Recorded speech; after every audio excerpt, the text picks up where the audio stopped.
こんにちは。今回はこちらのつるバラを描いてみたいと思います。はい、では写真を撮ってきましたので、写真を見て描いていきたいと思います。では下書きを簡単にします。一見とても複雑な感じがすると思いますので、あんまり難しく、ないようにですね、簡単に省略しながら描いていきたいと思います。じゃあまず全体図ですね。どんな絵にしたいかっていう感じですけど、空があって、あんまり下の方に描いちゃうと空ばっかり空いてしまうので、この辺りから描きますかね。で中心線は引いときましょうか。中心があって、で、ここに一株ですかね。塊があって、で、こっちにも、こんな感じで塊があります。で、この辺に木がこういう感じで、木があるので、この辺にまたもさもさとですね、葉がありますね。で、お花が。で、やはりお花がメインなので、このバラがね、メインですので、花どこにあってもいいですけどね。こう、つるバラだなってわかるような感じでたくさん入れておきましょう。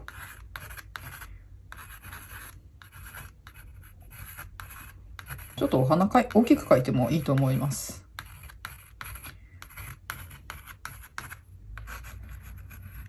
ここに1本ひょいっとあるんですけど、ここはあんまり気にせずですね、こんな感じで塊で花ですね。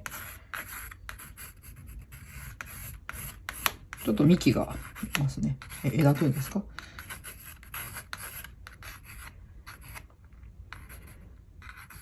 で、この電信柱、電柱とか電線とかはなしにしますね。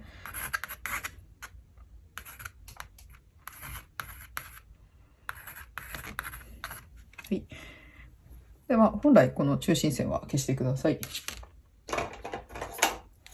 筆、どんなものでもいいんですが、ちょっと水が入る筆ですね。を使います。まず、花の色ですね。お花の色を塗っていきましょう。こちらがオペラになります。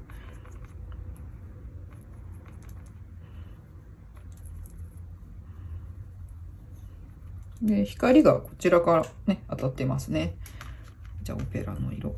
オペラこのまま使うと強すぎるので、ちょっと違う色も足します。クリムソンをね、ちょっと足しましょう。はい。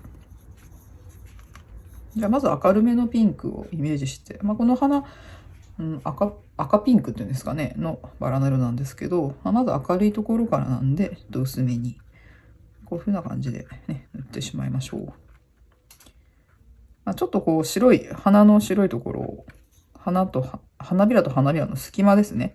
開けられる方は、ちょっとね、こういう感じで開けていただいてもいいと思います。埋めちゃっても大丈夫です。じゃあこれいっぱいね、つけていきましょう。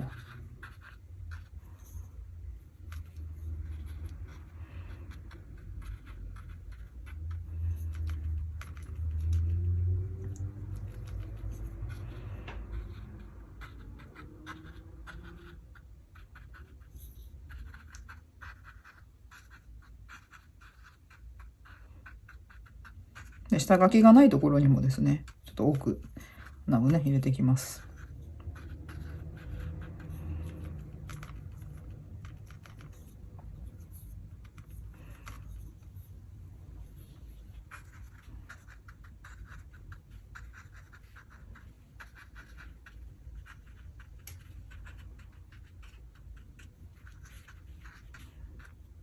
隠れてるね、花がね、結構ありますからね。はい、じゃあこれが花の、1段階目の明るい色として考えます。で、赤をね、薄めるとピンクになりますので、このピンクですね。はい、じゃあ今度は、花の色ですね。ピンクを混ぜていただいて、赤を作ります。もっとクリーム層を多くしますね。そうすると、赤ピンクっていうんですかね、このローズって感じの色になりますね。ほとんどクリームソンなんですけど、ちょっとオペラ入れとくと、色の鮮やかさが上がりますね。じゃあこれで入れていきます。はい。じゃあ今度はお花ちょっと意識します。花びらね。このピンクを残しながらこっちに持っていくという感じですね。はい。はい、じゃあちょっとアップにします。花びらの隙間をこうやって残しながら出てきますね。で、花びらをですね、バラの花を普通に一輪だけ描いてる動画とかって結構私も何個か上げてますので、それをね、ちょっと見ていただくと、この花びらの入れ方みたいなのわかると思うんですけど、隙間を空けながらですね、やって入れていきます。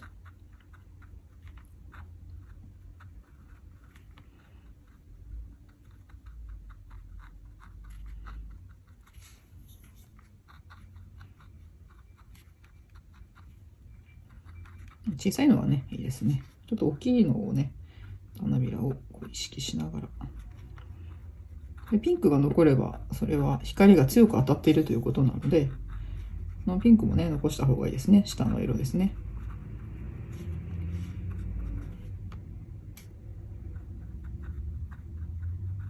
で、この花、左に向いてますね。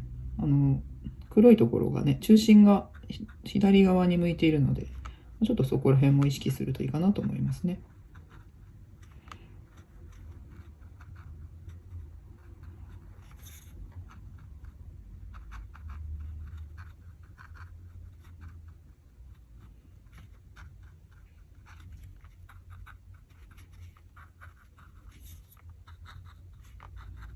私は写実って感じの絵は描きませんので、雰囲気でね、楽しむっていう感じの水彩画を描いていきます。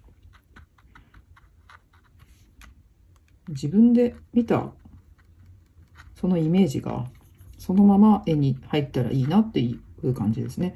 なので、本物そっくりに描いているという感じではなくて、私がどういう風に見えたかっていうことを大事にですね、いつも水彩画を描いています。なので、この場合もですね、私がこのバラの、このたくさんある花のね、このつるバラをどういう風に見てるかっていうことですね。それを表現するという感じでやっています。この辺ちょっと右側向いてますね。なので、その自分が見ている目のイメージとお花が、花とか絵がですね、合ってくれればもうそれで私は満足です。そっくりに描かなくても。なので見る人によっては全然そっくりじゃないじゃないかっていう方もいると思うんですけれども、それはその人の見方で、私は自分が満足すればいいと思っているので、で、また別の方が、私以外の方も、私の絵を見て、同じ感性を持っている方だったら、この絵いいなって思ってくださると思うので、それで、そういう方と出会えるのもまた楽しい意味ですよね。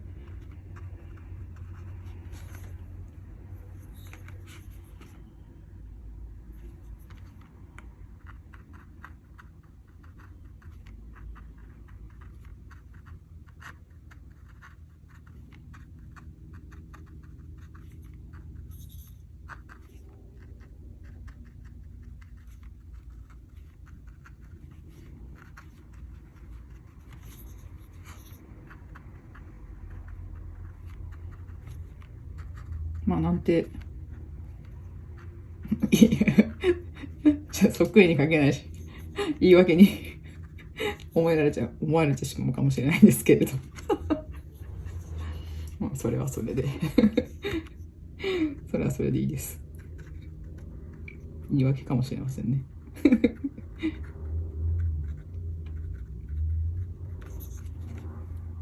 なんか薄いピンクのままのつぼみみたいなのもあったので、ちょっともう一回色戻しますね。オペラとクリムさん少々の、ちょっと薄めのですね。出たばっかりですか。なんか結構ピンクが残っているので。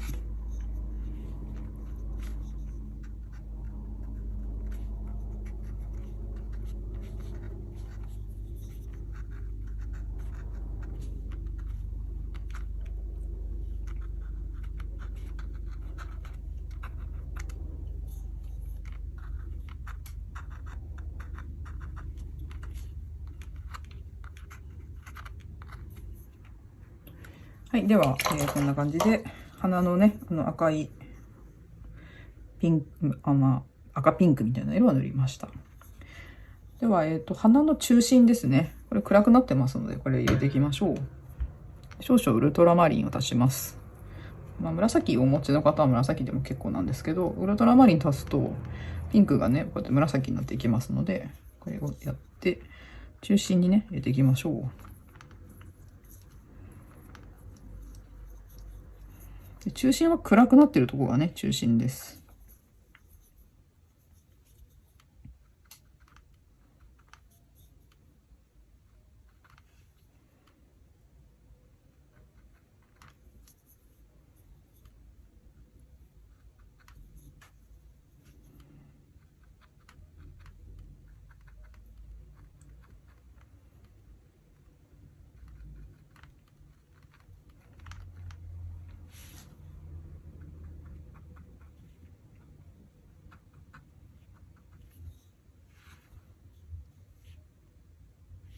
この辺は、こっちじゃなくて、ここか、中心が。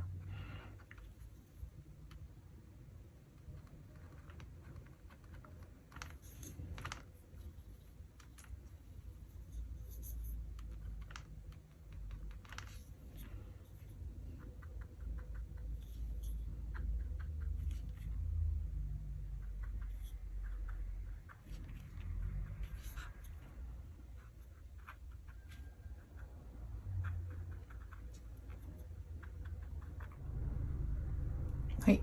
では今ね、中心を入れました。影になっているところっていう感じでもいいんですけどね。暗い色ですね。ちょっとね、入れました。はい。じゃあ、葉っぱをね、入れていきましょう。葉っぱもですね、まず明るい色からね、入れましょう。結構派手な色でいきましょうか。パーマネントグリーンナンバー1です。でこちらの色はですね、これを持っていない方は、サップグリーンに黄色を足したり、フーカスグリーンという色にイエローを足すと同じような色ができます。この色に、イエローライト、イエローレモンですね、を入れます。でかなり鮮やかな色ですね。で、このまま使うとどうかな、花の方が負けるかな。でも、綺麗な色ですね。ちょっとこのまま使います。じゃあこれをですね、葉っぱをちょんちょんと入れていきましょう。で、花の周りもね、この色で入れちゃいますね。で、途中でいろんな、この後緑とかですね、あと暗い緑とかっていう風に入ってくるので、全部埋めなくて結構です。全体的にこの色をね、入れるという感じですね。白いところを残っていただいて結構です。白いところが残っていただいていいっていうよりも残った方がいいですね。次の色がね、入りやすいので。ウェットインウェットでにじませるっていうやり方もあるんですけど、ちょっと残した方がいいと思いますね。で、上の方が明るいですね。明るい方にこの色を入れましょう。だんだん下になるにつれて少なくなっていきますね、この色がね。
はい、じゃあ次の色いきましょう。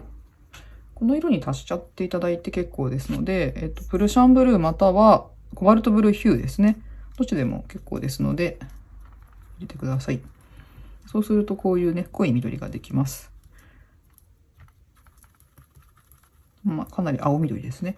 じゃあここに、もうちょっと黄色でちょっと調整、どっちでもいいですね。レモンでもライトでも結構ですので、この色を作ったら結構今綺麗な色ですね。塗ってみると、こういう感じのすごく綺麗な色ですね。なんかビリジャンヒューみたいな感じです。で、これ入れてもいいんですけど、これにちょっと赤を足して、赤か茶色ですね。赤だとやりづらければ、バーントシェンナとかバーントアンバーで結構ですので、この辺の色をちょっと入れるとこんな風に濁りますので、これでいきますかね。ちょっと黄色。ちょっと明るさは下げないでください。明るいままね。はい、じゃあこれを入れていきましょう。でこの白いところ、隙間が空いてるところと、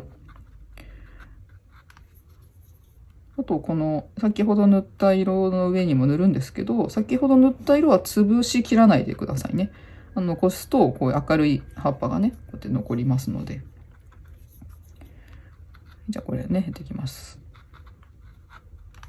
筆のね、使い方が難しいかもしれないんですけど、ちょっと手元見ていただいて、真似していただければと思います。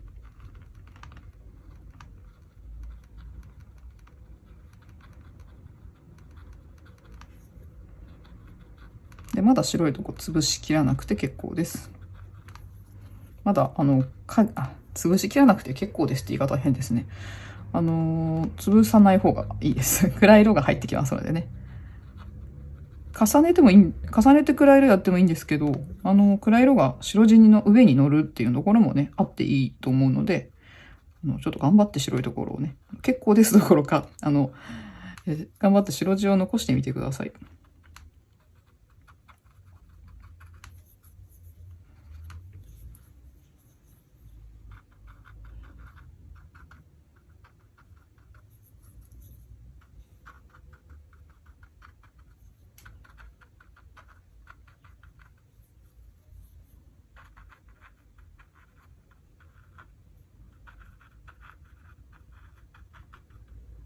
で、真ん中から下がどんどんね、この色増えていきますよ。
この辺はちょっとドライブラシで対応します。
ではですね、暗い色を入れていきましょう。ブ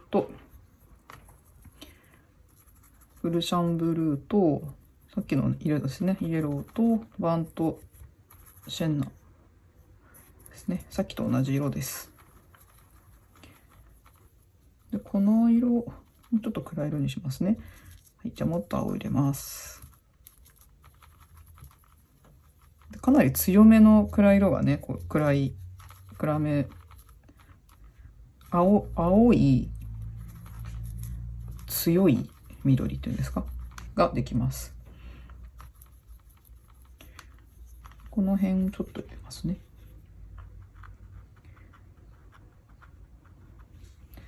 あまり色味が変わらないので、もうちょっと黒くしますね。ではこれにはちょっと、茶色だけだと足りないので、赤を足します。赤とブルシャンブルーかコバルトブルーヒューを反応させます。そうすると暗い色がね、できてきますね。はい、じゃあしっかり暗い色作りましたので、これをよく写真を見てですね、暗いなと思うところに入れていきます。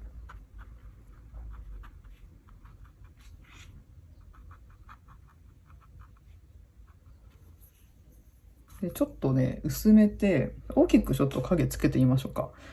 ちょっとこれね、結構怖い作業かもしれないんですけど、薄めます、この色をね。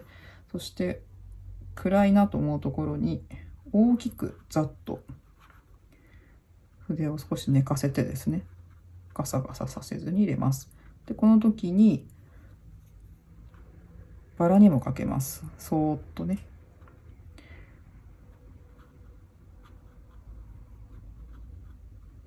でちょっとかけすぎてかなりバラが消えてしまったと思ったら、ちょっとティッシュで取りましょう。でも一回かければ完全には戻らないので、ね、ちょっとティッシュでね取ってみましょうか。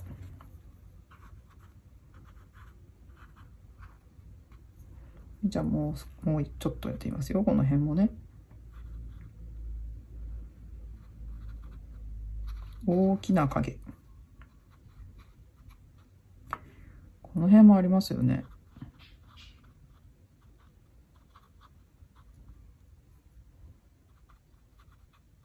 お花が上手にできたところは避けていただいて結構ですのでね。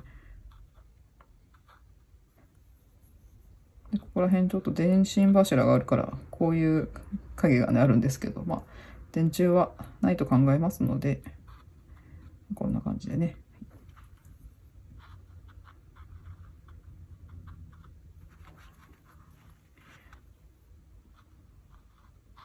はい、じゃあこっちもね。この辺は大きな影ですね。ちょっとお水を多くして、少しこう隙間も開けながら入れていきますよ。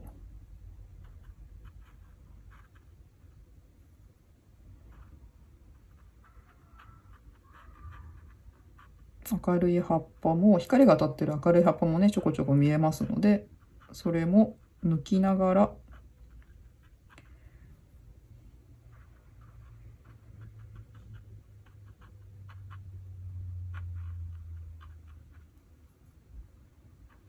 入れていきます。ここら辺がもう全部真っ暗ですね。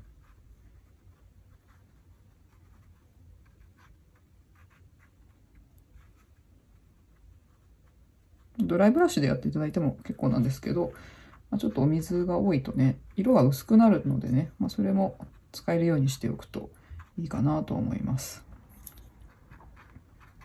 じゃあこれ細かいところは筆を立てて、葉っぱの感じをですね、葉っぱのシルエットを出していきましょう。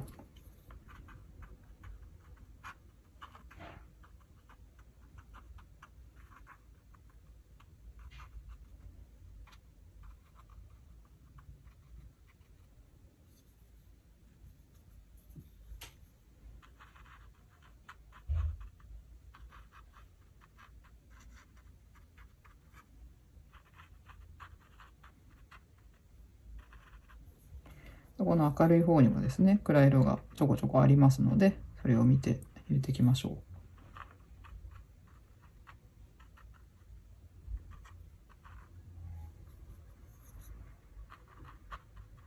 で暗い色と言いますかね、この今筆についている絵の具の色をどうしてもたくさんね、いろんなところに入れてしまおうっていうのが働くんですけども、もうちょっとそれぐっとこらえてですね、やはり下の色を潰さないように、常にね、こう絵全体を見てですね、自分の手元だけ見るんじゃなくて、絵全体を見て、ね、この筆をね、入れるようにしてってください。じゃないと、全部真っ暗になっちゃいますからね。今、最後に絵の具が筆についている色が、多くなっちゃいますので、ちょっと気をつけてくださいね。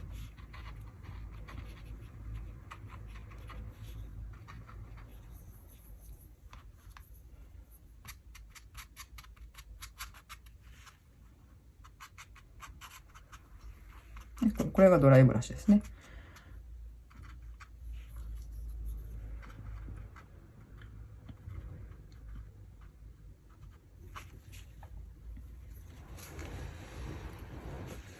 ちょっと葉っぱ、本物よりこの辺ちょっと多いんですけど。はい。じゃあ、こんな感じになりますね。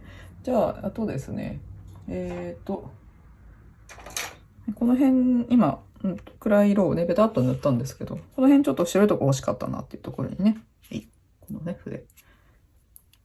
これ、硬いんですね。ナイロンの筆ですね。これを、お水をつけて、ちょっとね、こうやってゴシゴシっとするとね、絵の具が取れますので、そうするとこの葉っぱの感じが出ますね。光った葉っぱがね。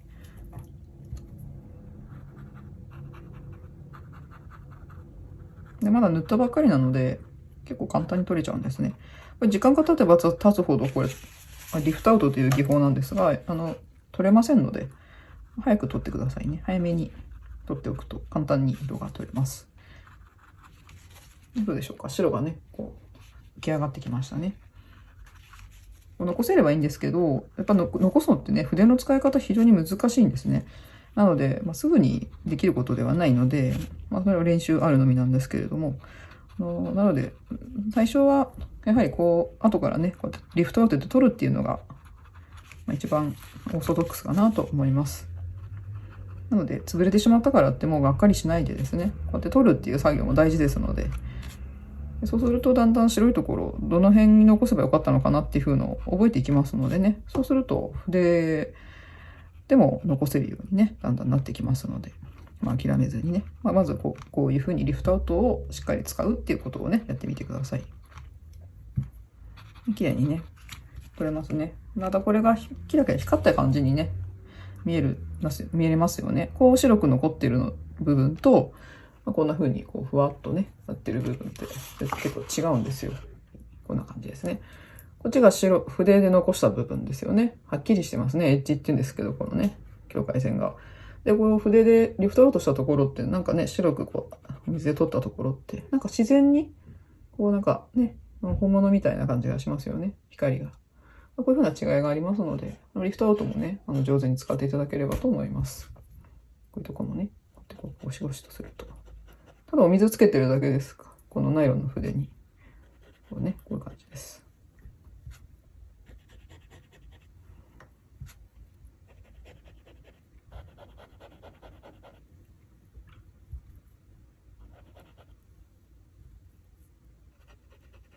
はい、こんな感じですね。でこちらのこの筆のシリーズはですね、このナムラさんの、CN って言ってクリスタルですね。クリスタル筆って言うんですけど、これが透明ですね。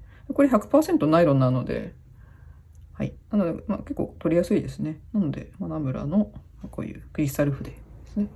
平筆です。平のこれは CN の2号の筆です。はい。どうでしょうか。バラに見えますかね。結構見えたかなと思います。さあ、枝ちょっと入れましょう。こちらです。これもナムラさんの筆なんですけど、茶軸面相筆の中です。はい、こちらです。中国イタチの毛です。はい。では、これを入れましょう。私はいつもウルトラマリンと、バーンとシェンナで、茎を作っています。色ですね。はい、で結構黒いので、思い切って青をたくさん入れちゃいましょう。はい。じゃあなんか見えるね、見えるこの枝を入れれます。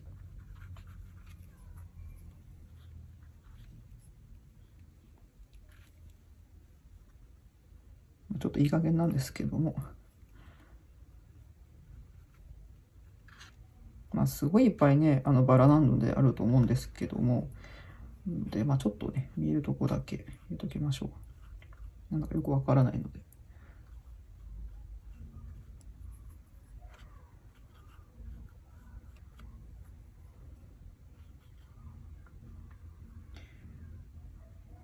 こっちに枝があるのかな。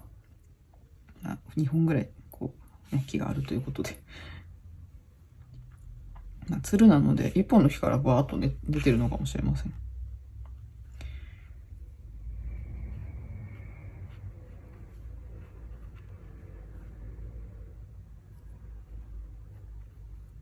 他の木が下に他の木が植えられてるので、ちょっと他の木の枝かもしれなくなっちゃってますので、この辺ちょっと暗いですね。ちょっと足しちゃおう、暗い色を。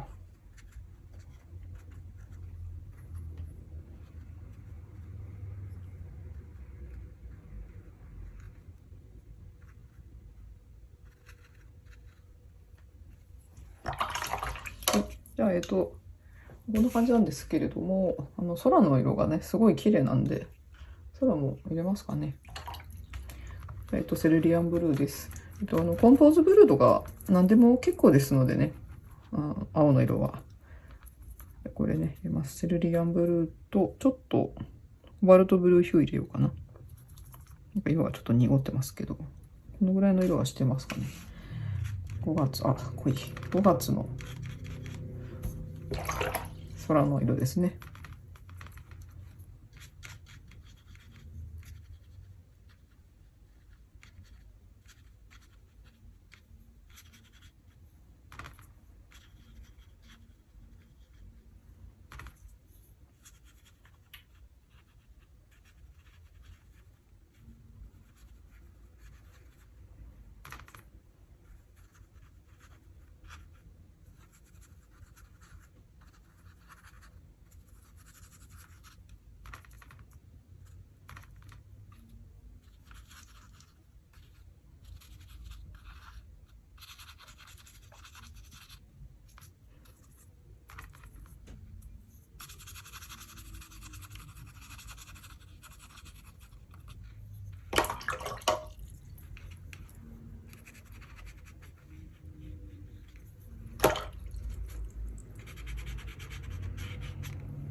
この辺は壁なんですけど、家の壁なんですよね、ここね。まあ塀がある感じにしましょうかね、この辺にね。じゃあちょっと塀の色、イエローオーカーをなんかこの辺にある色と混ぜて、それとない色を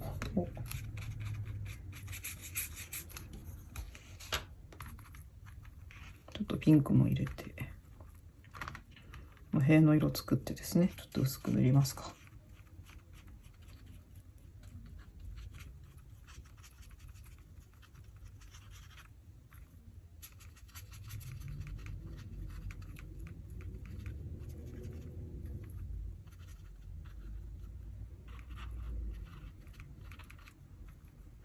ちょっとこの写真の通りに塀の色っぽい色をね、入れておきます。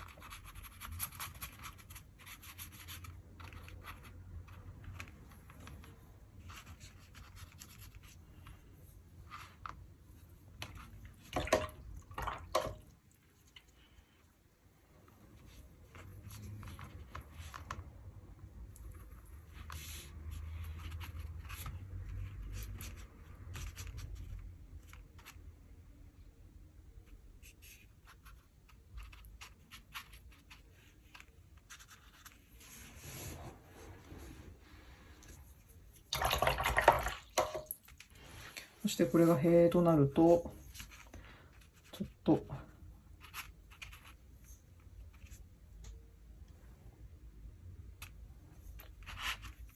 と影の色もですね、ちょっと入れたくなりますので、ちょっと影の色をね、入れましょう。これはワルトブルーヒューか。ウルトラマリンとバーントシェンナですね。ちょっと青が多めの色を作っていただいて、これを入れてきます。で、なんかちょうど影っぽいのがあるので、それを元にですね、似せて、影の色をね、入れていきましょう。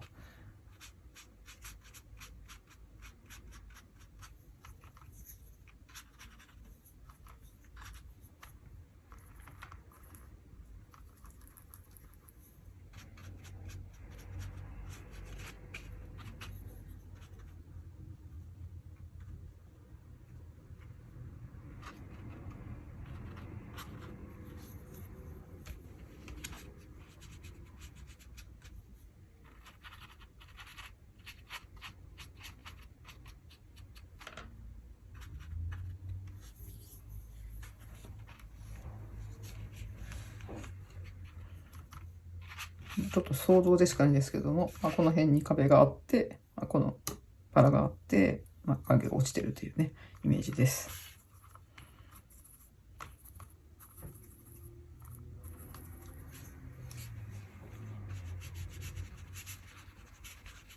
ちょっと影追加です。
はい。じゃあこんな感じでいかがでしょうか。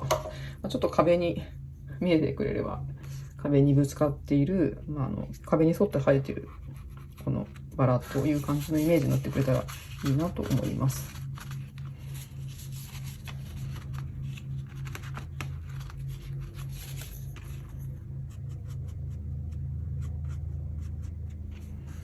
はい。では、今回は、5月の空の下に咲く赤いつるバラを描いてみました。参考にしていただければと思います。最後にですね、個展のご案内をさせてください。来月6月の24日から、30日の日曜日まで、個展を行います。銀座の更新ギャラリーというところで行います。1階と2階がありまして、1階では、私の個展、私個人の個展で、2階は、YouTube の作品を、飾る原画展開催させていただきます。24日の月曜日、初日は、始まるのが2時からです。ちょっとお間違いないようにお願いします。25日火曜日からは、11時から空いています。で、最終日、6月30日の日曜日は、4時までです。通常は5時半まで開けています。で、それから、デモンストレーションを行うんですけれども、6月のここですね、28、29、30、午後の2時10分から3時まで50分間のデモを行います。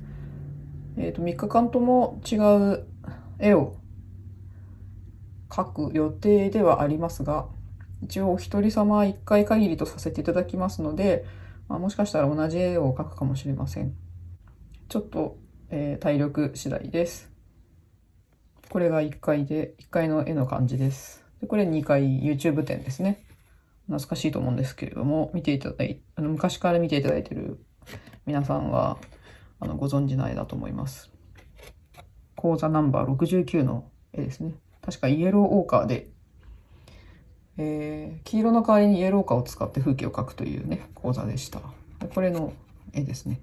はい。というわけで、原画展が行っています。